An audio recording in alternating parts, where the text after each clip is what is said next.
reliable sources of cannabis rather than relying on one or two sources around the country. And last but not least, it'll let us do the sorts of large-scale randomized controlled trials that we do in oncology and cardiology. Not dozens of patients, but hundreds or thousands of patients. That's how we learn. That's how we produce valuable knowledge that's useful in guiding treatment decisions. Mr. President, without you, this never would have been possible. And my patients and I and all of our families are grateful. Thank you. Thank you, Doctor, very much. Thank you very much. Mr. President, I am Dan Wiley, National Commander of the American Legion, representing 1.5 million veterans. We are the largest veterans organization. We have 2.5 million members of our American Legion family. And I want to start by thanking you for your leadership on this issue. This issue is extremely important to the American Legion, and I want to thank you on behalf of the veterans who are going to benefit from potentially the research regarding this issue. Also want to thank you for your VA Secretary, Secretary Collins, and his work on difficult veterans issues with us this past year. The VA has worked with us on our Be the One mission, which is a mission to fight the epidemic of veteran suicide. Veterans are disproportionately affected by conditions such as PTSD, TBI, depression, and chronic pain. And with this reclassification, it will allow research to be conducted with regard to cannabis. There is anecdotal evidence that cannabis benefits these conditions, and now we'll have an opportunity to see if research does prove that it is effective. And if it is so, then it'll open up a whole new method of treatment for our veterans with regard to this particular issue. And so, again, I just want to thank you for your leadership, and thank you on behalf of the American Legion for this executive order. Thank you. Such great people. Thank you very much, That Mr. have President. suffered and will suffer a lot less now. You're right. Based on what I hear. Good Anybody afternoon. else, please? I'm Nora Volkov. I'm Director National Institute on Drug Abuse. And for us, that rescheduling opens the door to actually be able to accelerate the rate at which we can do research and discovery. And research is crucial in order for us to, for example, understand what may be and for whom the dangers of cannabis. Yes, cannabis can be addictive. And certainly people, adolescents and children may be the most vulnerable. But we cannot close our eyes to research and the opportunity that we are hearing from patients that for some of them, cannabis can solve their problem. And so what we need to do is do research, number one, to understand what are those conditions. Number two, in order to be able to optimally learn how to use it. And to understand, number three, who is at danger. And it is knowledge that will allow us to optimally take the benefits that may be behind cannabis, as research shows, but on the other hand, also enable us better to do prevention interventions to protect those that are most vulnerable. So thanks very much. Great job. Thank you very much. Thank you, Doctor. Bobby, do you have something to say? I'll just echo thank you, Mr. President. Thank you for your leadership and vision and finally getting to closure on this issue. This is a question, a scientific question, that has divided our country for many, many years. And there are valid claims on both sides. On one side, patients and physicians attest that cannabinoids and THC can have miraculous effects on chronic pain, on epilepsy, on PTSD, on chemotherapy-induced nausea. My friend Howard Kessler, without whom we wouldn't be here today, drove this change in the schedule. And he did it because of his own experience in mitigating the impacts of chemotherapy. He has nothing to gain from this. He just saw something that worked for him, that worked for thousands of other Americans, and he wants to make it available to them. On the other side, there are valid claims about the negative impacts, about addiction, about psychosis, about adverse public health impacts, and impacts particularly on young people. So we haven't been, the evidence on all of these is anecdotal and it's hypothetical because we have not been able to do scientific studies. there is no standardized dosing.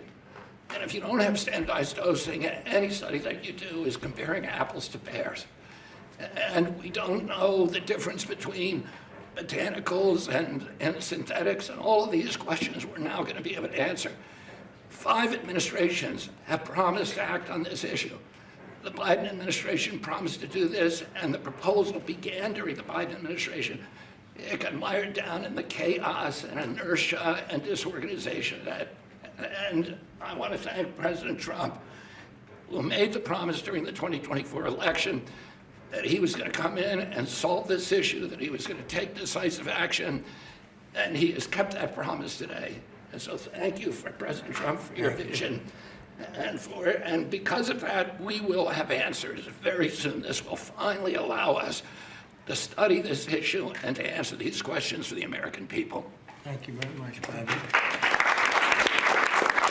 Just information, Howard Kessler, a friend of mine, one of the most successful people in the country, came to see me on more than one occasion, actually, and he had some real difficulty about 3.5, 4 years ago, and he went through hell. And during his going through hell, he probably sampled everything you can sample when you're going through that, Howard. Sure. And he came to me, he said, there's been nothing like this, and we're going to have to take a good, strong look at it, and that's what he asked me to do. And others have likewise said that, many others. I mean, you know, again, it's, I've never been inundated by so many people as I have about this particular reclassification. And I don't know that you have anything to say, Howard. If you'd like, you could say whatever you like. I just want to help the people 65 and over and make a difference in their lives. And we have machines and talent that could do it, not in 8-year clinical trials, but in a year. And we're going to prove that may change the world, really, in healthcare. So thank you, Mr. President.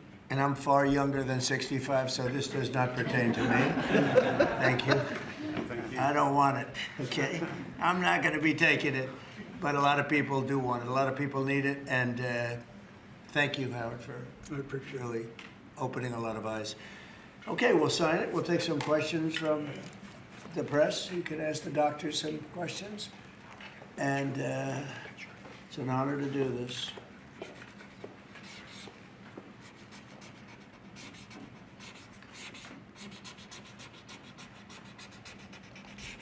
Well, that's a good one. We rate that.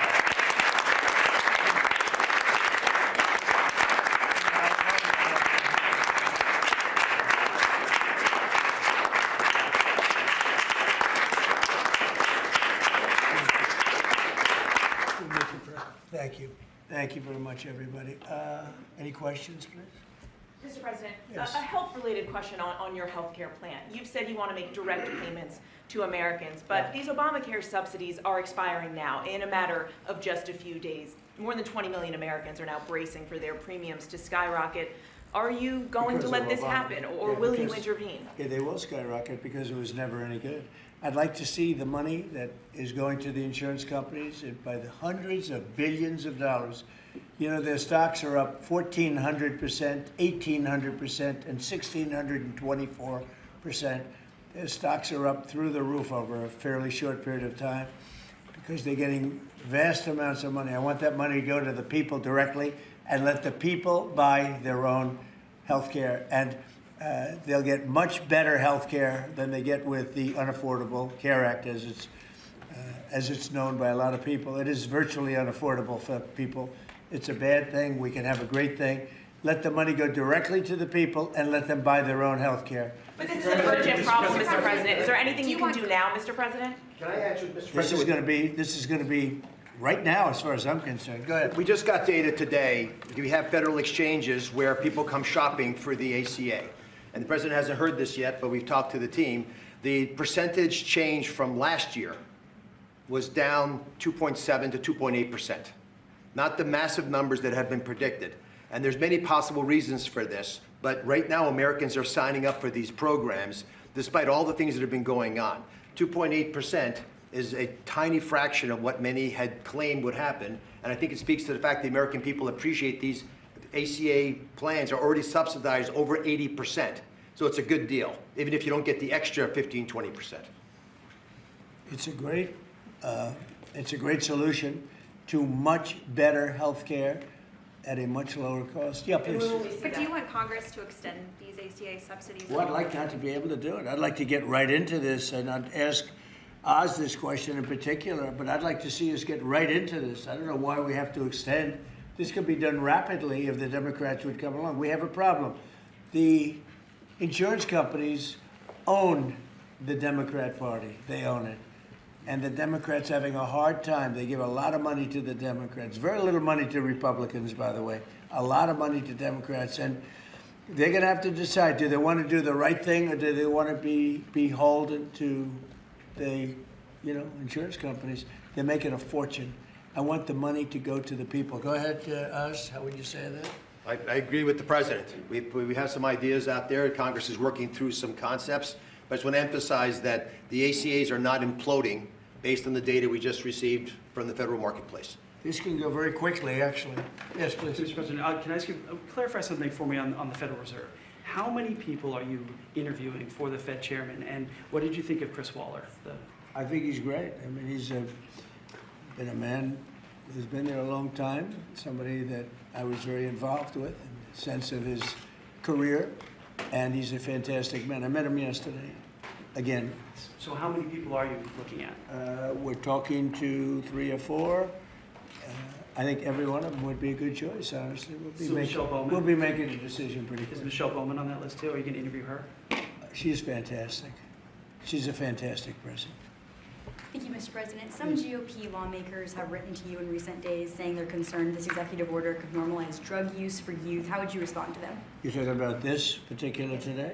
Well, I think I'd let one of the doctors respond to it because they can do it a lot better than me. But I can only tell you that when you see polls of 82% of the people want this, when I have friends that are really, really sick and they've gone through, I guess you could say, unfortunately, I don't want to become too involved in it because I don't want it happening. But these are people that really know what's going on.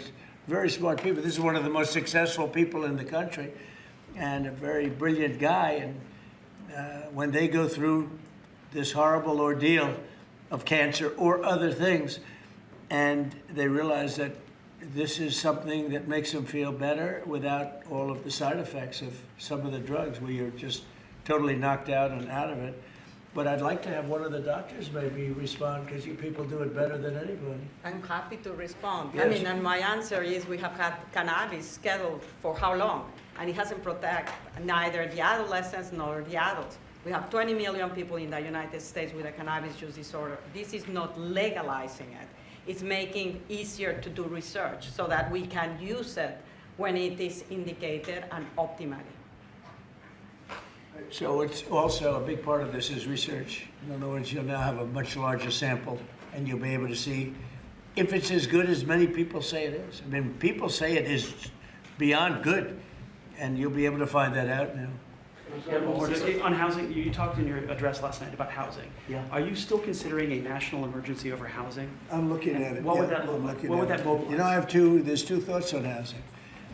You have a lot of people have housing that because we have such a strong time and such a strong market, their houses are very valuable. It's a big part of their net worth, their house. I don't want to knock those numbers down because I want them to continue to have a big value for the house. At the same time, I want to make it possible for young people out there and other people to buy housing. In a way, they're at conflict. In other words, you create a lot of housing all of a sudden, and it drives the housing prices down. So I want to take care of the people that have houses that have a value to, to the house that they never thought possible, that have sort of made them wealthy and happy, and especially in their later years. Got to be careful with that. I want to keep them up. At the same time, I want to make it possible for people to go buy houses. Daniel, please. Mr. President, you announced the Warriors dividend Yeah. last night in your primetime speech. Very patriotic, very generous. What was the rationale and the thought process? How did you come up with the idea? What made you want to give back to Well, our the troops? 1776 was easy to come up with because we're actually at 1775. The number was 1775, and I said, wow, I think we can afford one more dollar. But they came up to me, it was $1,775. So I said, well, let's add $1 to it. I think we can find that. And very simple, we've had a military that, in my opinion, by other presidents, was not treated well. They're incredible. They're our finest people. They're protecting us. And because of tariffs, we're taking in billions and billions of dollars more than we ever have before. With no inflation, by the way, with no inflation. You saw the inflation numbers, they just came out today. What great timing. Practically no inflation. And yet we're taking in hundreds of billions of dollars. And this is small potatoes by comparison, but it's a way of taking care of our warriors, our soldiers. And I appreciate that question, Daniel. Yeah, and Caroline It was an Levitt easy just one. She just posted on X, her press secretary, that the board members of the Yeah. Kennedy Center voted unanimously to rename it the Trump Kennedy Center. What is your reaction to that? Well, I was honored by it. The board is a very distinguished board, most distinguished people in the country. And I was surprised by it. I was honored by it. You know, we're saving the building. We saved the building. The building was in such bad shape, both physically, financially, and every other way. And now it's very solid, very strong. We have something going on television, I guess on the 23rd December. I think it's going to get very big ratings. And the Kennedy Center is really back strongly. It's in very bad shape, very, very bad shape physically. And we were also to get Congress to put up a lot of money and other people to put up a lot of money. We had a lot of donors come in for record-setting numbers. So we saved the Kennedy Center, and I was really, this was brought up by one of the very distinguished board members, and they voted on it, and there's a lot of board members, and they voted unanimously, so I was very honored by it. Thank you. Mr. President, will you be seeking any authorization from Congress for any land attacks on cartels in Venezuela? For anyone? For any land attacks on drug cartels in Venezuela? I wouldn't mind telling them, but you know, it's not a big deal. I don't have to tell them, it's been proven. But I wouldn't mind at all. I just hope they wouldn't leak it. You know people leak it. They are politicians and they leak like a sieve. But I'd have no problem doing that. On that, Mr. President. Yes, please. Mr. President, there's a meeting this weekend on Ukraine in Florida. What are you hoping will come out of that meeting? Well, they're getting close to something, but I hope Ukraine moves quickly. I hope Ukraine moves quickly because Russia's there. And, you know, every time they take too much time, then Russia changes their mind. 27,000 soldiers were killed last month. Think of that. What do you think of that, doctors? 27,000, it's like a half a football stadium, were killed in 1 month. And it's that way. It's anywhere between 20 and 30,000, mostly soldiers, also some people from Kiev and other places. But largely it's the soldiers. They're losing their lives. Nobody's ever said anything like it. It's the worst since World War II. And, you know, you've heard me say I settled 8 wars, some going on for 35 years, one going on for 37, one going on for 32. And 8 wars, and I thought this would be an easier one. This is because of the animosity, the hatred. It's a little bit more difficult than we thought, but there's a chance we can get this done maybe soon. Sir. Remember that 25 to 30,000 people being killed a month, young people being killed a month. Steve, please. When do you expect to make your announcement about the new Fed chair, sir? Before the end of the year, what do you think? Over the next couple of weeks. I mean, I don't know before the end of the year, but pretty soon. And then the Rocky Mount, North Carolina tomorrow night. Tell us what your message is going to be there, sir. Say what? When you go to Rocky Mount, North Carolina tomorrow night, what's your message going to be there? Well, it's not going to be that much different from what I did last night. I mean, we've had tremendous success. We're bringing prices down. We inherited a mess. And part of what we inherited was the worst inflation in 48 years. I say history, but we had the worst inflation. It drove prices up. And now we're bringing those prices down. But I'll be talking about that. I'll be talking about the fact that we secured the border where literally nobody can come into our country illegally anymore. They came in from prisons and mental institutions and drug dealers and, you know, a lot of bad people from all over the world. Venezuela emptied their prisons into our country. We had Tren de Aragua, which supposedly, the doctors don't know this, it's It's the meanest gang of them all. Okay, doctor? You don't have to know about it. You got other problems. But they let a lot of bad people in here. And so I think I'll be talking about that. I think I'll be talking about the tremendous success we have by sending the National Guard into various cities. D.C. is the ultimate example. People walk to work and they thank me all the time. People in the White House, they just walk to the White House from 10 blocks away. Before I came into office, they couldn't do that. They were getting badly hurt in many cases, and beyond hurt, killed. So we were losing people. We were losing, on average, a person a week. Can you believe it? More. And now we haven't lost anybody in a long time. I consider the two people that got so badly hurt, the National Guard, that's a difference. That was terrorism. That was terrorism. And probably terrorism, maybe terrorism, because they were unhappy with the tremendous success we've had, because they don't want to see this country be successful. But Washington, D.C. now is a safe, beautiful city where the restaurants are booming, the town is booming. People walk to the restaurants with their wife or their children and have a good time.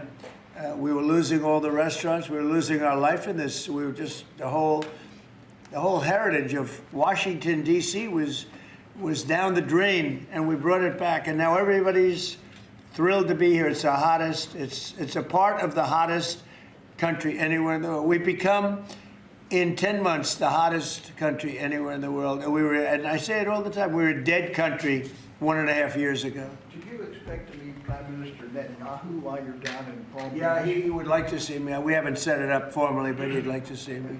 We've had great success. Peace in the Middle East, aside from everything else. We now have peace in the Middle East. Yeah, he'll probably come to see me in Florida. The Egyptians as well, or are they coming I'd love to have him. El Sisi, he's a friend of mine. Yeah, I'd love to have him. Thank you very much, everybody. Thank you. Thank you, press. Let's go. Thanks, press. Thank you, press. Thank you, press. Let's go. Let's go. Keep going. Thank you. Thank you, press. Thanks, guys. Thank you. Thank you.